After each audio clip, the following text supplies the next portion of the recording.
নমস্কাৰ মৰমৰ নৱম শ্ৰেণীৰ ছাত্ৰ ছাত্ৰীসকল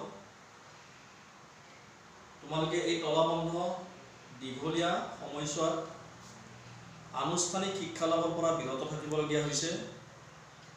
এইটো চৰকাৰৰ নিৰ্দেশ, প্ৰশাসনৰ নিৰ্দেশ, আমি পালন কৰিবই লাগিব। আমি সকলোৱে সামাজিক দূৰত্ব বজাই ৰখাৰ স্বাৰ্থত আনুষ্ঠানিক শিক্ষা দানৰ পৰা তথা তোমালোকে আনুষ্ঠানিক শিক্ষা লাভৰ পৰা বিৰত থাকিবলগীয়া হৈছে। গতিকে এনে ক্ষেত্ৰত আমি ভাবিছোঁ তোমালোকে নিশ্চয় ঘৰতে ভালদৰে অধ্যয়ন কৰি আছা। সেইকাৰণে আমিও তোমালোকক কিছু পৰিমাণে সহায় কৰাৰ উদ্দেশ্যে অনলাইন যোগেদিয়ে হওক, ইউটিউবৰ যোগেদিয়ে হওক, নাইবা অন্য ধৰণে তোমালোকক আমি সহায় কৰিবলৈ পাঁচজনে চেষ্টা কৰি আছোঁ। আজি আমি নৱম শ্ৰেণীৰ এনে এটি কবিতা আমি তোমালোকক পাঠ কৰিব বিচাৰিছোঁ, যিটো কবিতাই আমাৰ অন্তৰ চুই যাব পাৰে। সেই কবিতাটো আমাৰ বিশেষকৈ আমাৰ মানৱ সমাজক লৈ পেলাই কবিয়ে ৰচনা কৰিছে। গতিকে তেনে এটি কবিতা তোমালোকক আজি মই আজিৰ এই শিক্ষাদানৰ জৰিয়তে বুজাবৰ কাৰণে চেষ্টা কৰিছোঁ। গতিকে আশা ৰাখিছোঁ মোৰ এই সামান্য প্ৰয়াস তোমালোকে নিশ্চয় ভালদৰে আদৰি ল'বা, এয়ে আশা কৰিছোঁ। আৰু আমি আগবাঢ়িছোঁ সেই কবিতাটোলৈ। কবিতাটো হৈছে কবি চন্দ্ৰকুমাৰ আগৰৱালাদেৱৰ এটি বিখ্যাত কবিতা মানৱ বন্দনা।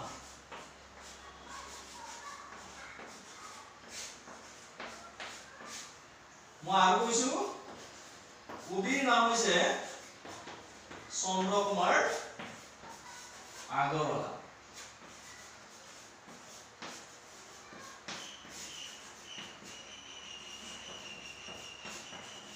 তোমালোকে মনত ৰাখিবা, চন্দ্ৰকুমাৰ আগৰৱালাদেৱক প্ৰতিমাৰ খনিকৰ বুলি কোৱা হয়।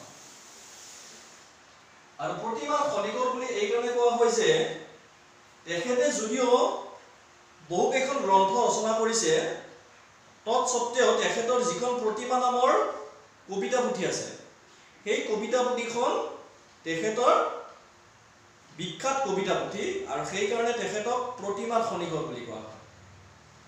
এতিয়া সেই প্ৰতিমাৰ খনিকৰ কবি চন্দ্ৰকুমাৰ আগৰৱালাদেৱৰ মানৱ বন্দনা কবিতাটোলৈ আমি আগবাঢ়িছোঁ। মানৱ বন্দনা কবিতাটোৰ যোগেদি আমাৰ মানৱতাবাদৰ বিষয়ে কবিয়ে এটি সুন্দৰ নিদৰ্শন দাঙি ধৰিছে। মানৱতাবাদ মানে হৈছে আমি মানৱ সেৱাৰ যোগেদি যিটো আমি কাম কৰিম সেইটো হৈছে মানৱতাবাদ। আমি মানুহৰ কাৰণে কিবা এটা কৰিব লাগিব, আমি মানুহক সহায় কৰিব লাগিব, মানুহক কল্যাণ কৰিব লাগিব, আনৰ কাৰণে আমি দয়া কৰিব লাগিব, আনৰ কাৰণে আমি আমাৰ কৰুণা উপজিব লাগিব, তেতিয়াহে আমি মানৱ বন্দনা কৰা হ'ব, মানুহক সেৱা কৰা হ'ব। গতিকে মানৱ বন্দনা কবিতাটোৰ অৰ্থ হৈছে মানৱক সেৱা কৰা বা মানুহক সেৱা কৰা। আৰু আমি এই মানৱক সেৱা কৰিম কল্যাণৰ যোগেদি, আনৰ কল্যাণৰ যোগেদি। গতিকে আমি কবিতাটোলৈ আগবাঢ়িছোঁ। চোৱা, মানৱ বন্দনা। আহিছে মানুহ, গৈছে মানুহ, মানুহ ময়াপী জীৱ, মানুহ সুতৰ অন্ত নাইকিয়া, বুলিলে মৰত কিয়। মানৱী জনম দিয়া উটুৱাই, মানৱী পৰম ভূতে, মানুহৰ মৰম বুজিবা মানুহে, পৰম যে মৰমতে। মানুহেই লগ, মানুহেই সংগ, মানুহেই পৰাৎপৰ, এই যে পৃথিৱী স্বৰ্গতো অধিক, মানুহৰ নিজাতি ঘৰ। মানুহেই দেৱ, মানুহেই দেৱ, মানুহ বিনে নাই কেও, কৰা কৰা পূজা পাদ্য অৰ্ঘ লৈ, জয় জয় মানৱদেৱ। ইমান সুন্দৰ কবিতা আমাক চন্দ্ৰকুমাৰ আগৰৱালাদেৱে উপহাৰ দিছে, যিটো কবিতাই আমাৰ অন্তত চুই যাব পাৰে। গতিকে এতিয়া আমি সেই কবিতাটোৰ মূল ভাৱাৰ্থলৈ আমি আগবাঢ়িছোঁ। প্ৰথমতে কৈছে আহিছে মানুহ, গৈছে মানুহ, মানুহ ময়াপী জীৱ। ইয়াৰ অৰ্থ এইটোৱেই যে অনন্ত কালৰ পৰাই এচাম লোক আহি আছে, আন এচাম লোক পৰলোকলৈ গমন কৰি আছে। তৎসত্ত্বেও মানুহক কোৱা হয় ময়াপী জীৱ বুলি কোৱা হয়। ময়াপী মানে হৈছে মায়া মোহত আবদ্ধ। আমি সকলোৱে ৰাতিপুৱা শুই উঠাৰে পৰা ৰাতি শোৱালৈকে মায়াত আবদ্ধ হৈ আছো। কেৱল লাগেহে লাগে, এইটো লাগে, সেইটো লাগে, এইটো লাগে, সেইটো লাগে, ৰাতিপুৱাৰ পৰা কেৱল সেইটোৱে। তোমালোকৰ পৰিয়ালবৰ্গৰ এইবিলাক কথা শুনিয়ে থাকা, এইটো লাগে, সেইটো লাগে, অমুকটো কৰিব লাগে, তমুকটো কৰিব লাগে। ইয়াৰ অৰ্থ কি? তাৰমানে আমি সকলোৱে মায়াত আবদ্ধ হৈ আছো। এইজন মোৰ মা, এইজন দেউতা, এইজন তমুক, এইজন তমুক, কেৱল আমাৰ নিজৰ বুলি ভাবি থাকো। আচলতে সেইটো নহয়। আমি এই পৃথিৱীৰ নিমিত্ত মাত্ৰ। অস্থায়ী অস্থায়ী একোটা যেনেদৰে বস্তু এই পৃথিৱীৰ পৰা নাইকিয়া হৈ আছে, ঠিক তেনে আমিও এই পৃথিৱীলৈ মাত্ৰ কেইদিনমানৰ কাৰণে আহিছো। গতিকে এই কেইটামান দিনৰ কাৰণে যিহেতু পৃথিৱীলৈ আহিছো, গতিকে আমি কিবা এটা কৰিব লাগিব। কেৱল মায়াত আবদ্ধ হৈ থাকিলে নহব। তৎসত্ত্বেও কিন্তু আমি সেই কথা আমি হৃদয়ঙ্গম নকৰো, আমি উপলব্ধি নকৰো। সেইকাৰণে কবি কৈছে মানুহ ময়াপী জীৱ, মানুহ তাৰমানে মায়াত আবদ্ধ জীৱ। মানুহ পুতৰ অন্ত নাইকিয়া বুলিলে মৰত কিয়? এই অনাদি অনন্ত কালৰ পৰাই যিটো মানুহৰ সুত বৈ আছে, সেই সুতটো আজিও বৈ আছে, অনাদি কাললৈকে সেইটো বৈ থাকিব। সেইকাৰণে কৈছে যে মানুহ সুতৰ কেতিয়াও অন্ত নহয়। মানুহ সুতৰ অন্ত নাইকিয়া বুলিলে মৰত কিয়? মৰত মানে কি? বুলিলে মৰত কিয়? মৰত মানে হৈছে মৰ্ত। মৰ্ত মানে হৈছে পৃথিৱী। গতিকে এই পৃথিৱীক মৰ্ত বুলি কিয় কোৱা হৈছে? কবি এটা ডাঙৰ প্ৰশ্নবোধক চিন ইয়াতে দাঙি ধৰিছে। বুলিলে মৰত কিয়? মৰত মানে হৈছে মৰ্ত, মৰ্ত মানে হৈছে পৃথিৱী। আমি সকলোৱে জানো আমাৰ তিনিটা স্থান আছে, আমি সকলোৱে জানো। আৰু এটা হ'ল বাস্তৱ, দুটা হ'ল কাল্পনিক। সেই কাল্পনিক দুটা হ'ল স্বৰ্গ আৰু পাতাল। আৰু যিটো মধ্যস্থত আছে, সেই মধ্যস্থত আছে পৃথিৱীখন। গতিকে এই পৃথিৱীখনক মৰ্ত বুলি কিয় কোৱা হৈছে? কবিয়ে আমাৰ আগত এটা প্ৰশ্ন উদক চিন দাঙি ধৰিছে।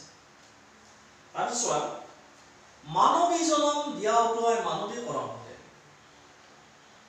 আমি এই মানৱী জনমটো মানুহৰ কাৰণে কিবা নহয় কিবা কৰিব লাগিব। কবিয়ে কৈছে মানৱী জনম দিয়া উটুৱাই মানৱী কৰম হতে, মানে মানুহৰ কাৰণে কৰ্ম কৰিব লাগিব। মানুহৰ কাৰণে যদি আমি কিবা কৰ্ম কৰিব পাৰো, মানুহৰ কাৰণে যদি কিবা এটা কাম কৰিব পাৰো, মানুহৰ কাৰণে যদি সহায় কৰিব পাৰো, মানুহৰ কাৰণে আমি দয়া কৰিব পাৰো, মানুহৰ কাৰণে কৰুণা কৰিব পাৰো, মানুহৰ প্ৰতি আমি সহানুভূতি দেখুৱাব পাৰো, তেতিয়া আমি মানুহৰ কাৰণে কিবা নহয় কিবা এটা কাম কৰা হয়। সেইকাৰণে কৈছে মানৱী জনম দিয়া উটুৱাই মানৱী কৰম হোতে। মানুহৰ মৰম বুজিবা মানুহে ধৰম যে মৰম। আমাক কি কৈছে? আমি মানুহবোৰে মানুহৰ প্ৰতি কি হ'ব লাগিব? মৰম বুজিব লাগিব। আনক মৰম কৰিব লাগিব, আনৰ প্ৰতি সহানুভূতিশীল হ'ব লাগিব। তেতিয়া আমাৰ কি থাকিব? ধৰম যে মৰমতে।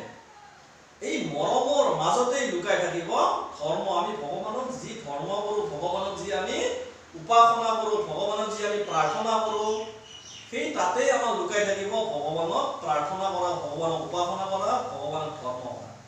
অৰ্থাৎ মানুহৰ প্ৰতি আমি যদি মৰম কৰিব পাৰো, মানুহক যদি আমি মৰম দেখুৱাব পাৰো, সহানুভূতি দেখুৱাব পাৰো, কল্যাণ সাধন কৰিব পাৰো, তাতেই আমাৰ লুকাই থাকিব ভগৱানক ধৰ্ম কৰা।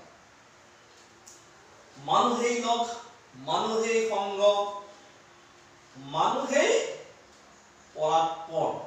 মানুহেই পৰাৎপৰ বুলি কৈছে। মানুহেই লগ, মানুহেই সংগ। এই পৃথিৱীত আমাৰ মানুহেই লগ, মানুহেই সংগ। আমি গৰু ছাগলী বন্যক কেতিয়াও আমি নিজৰ সংগ বুলি ধৰি নলওঁ। কাৰণ মানুহৰ ভাৱধাৰা, চিন্তা, ভাৱনা সকলোবিলাক বুজি পায় একমাত্ৰ মানুহে। সেইকাৰণে মানুহৰ লগ মানুহে, মানুহৰ সংগ মানুহে। মানুহেই পৰাৎপৰ। আৰু মানুহক কি বুলি কৈছে? পৰাৎপৰ বুলি কোৱা হৈছে। পৰাৎপৰ মানে হৈছে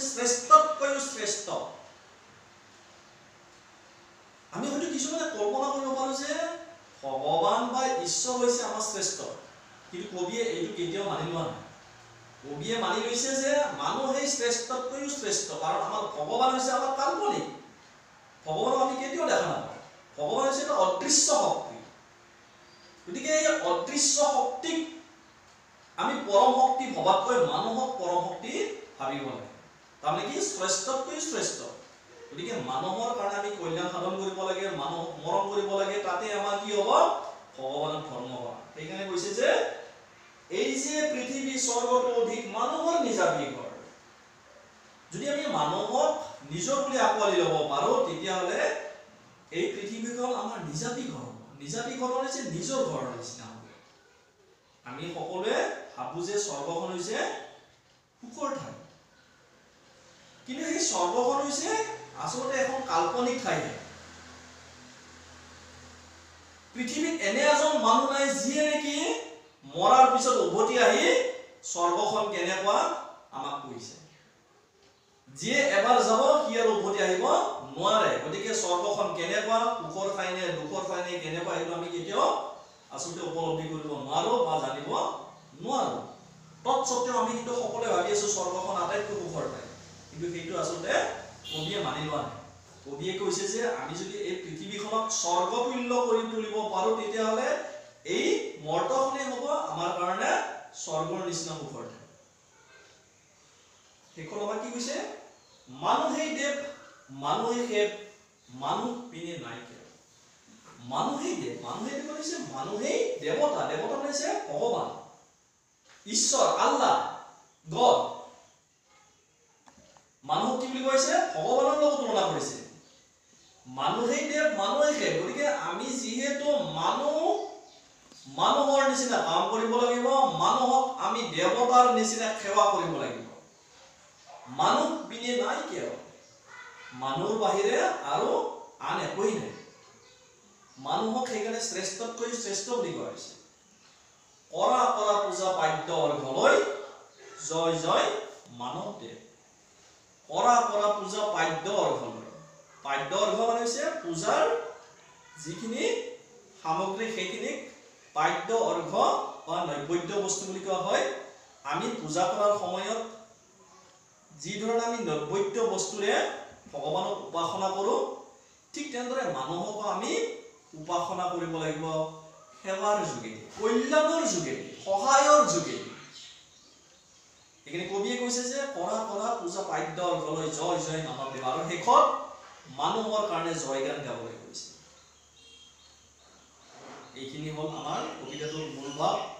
আমি আশা ৰাখিছো তোমালোকে নিশ্চয় এইখিনি ভালদৰে হৃদয়ংগম কৰিব পাৰিছা, আৰু এইখিনি যদি তোমালোকৰ নিজৰ ভাষাৰে লিখিব পাৰা তেতিয়াহ'লে সেইখিনি হ'ব তোমালোকৰ কাৰণে সাৰাংশ বা মূল ভাৱ। পৰীক্ষাত এইটো প্ৰায় আহি থাকে। আশা ৰাখিছো তোমালোকে কিছু হ'লেও আয়ত্ব কৰিব পাৰিছা। যিখিনি আয়ত্ব কৰিব পাৰিছা এইখিনি তোমালোকে ভালদৰে লিখিবা। এইখিনিৰ পৰা তোমালোকৰ কিছু লাভ হ'ব বুলি আশা ৰাখিছো। ধন্যবাদ।